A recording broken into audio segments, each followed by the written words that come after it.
ಹಸೆಮಣೆ ಏರಲು ವಾರ ಬಾಕಿ, ಬಿರುಗಾಳಿಗೆ ಯುವತಿಯ ಕನಸು ಚೂರು ಚೂರು.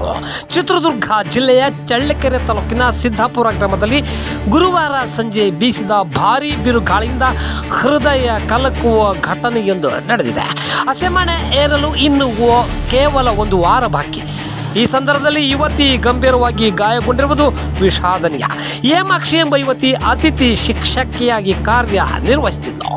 ಏಪ್ರಿಲ್ 23ರಂದು ಉಳಿಯಾರ್ನಲ್ಲಿ ಮದುವೆ ಸಹ ನೆರವೇರಬೇಕಿತ್ತು. ಆದರೆ ವಿಧಿ ಆಟವೇ ಬೇರೆಯಾಗಿತ್ತು. ಮನೆಯ ಮುಂದೆ ಕೆಲಸ ಮಾಡುತ್ತಿದ್ದ ವೇಳೆ ಪಕ್ಕದ ಮನೆಯ ಮೇಲ್ಛಾವಣಿ ಸೀಟು ಗಾಳಿಗೆ ಹಾರಿ ಬಂದು ಹೇಮಾಕ್ಷಿ ಅವರ ತಲೆ ಮೇಲೆ ಬಿದ್ದ ಪರಿಣಾಮ ಅವರು ತೀವ್ರವಾಗಿ ಗಾಯಗೊಂಡಿದ್ದಾರೆ.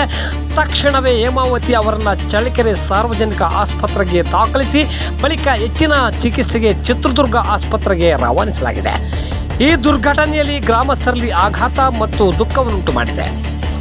ಬಿರುಗಾಳಿಯಿಂದ ಅನೇಕ ಮನೆಗಳು ಮೇಲ್ಛಾವಣಿಗಳು ಹಾರಿ ಹೋಗಿ ತೆಂಗು, ಅಡಿಕೆ ಹಾಗೂ ಬೇವು ಮರಗಳು ಉರುಳಿ ಮನೆಗಳಿಗೆ ಹಾನಿ ಉಂಟಾಗಿವೆ.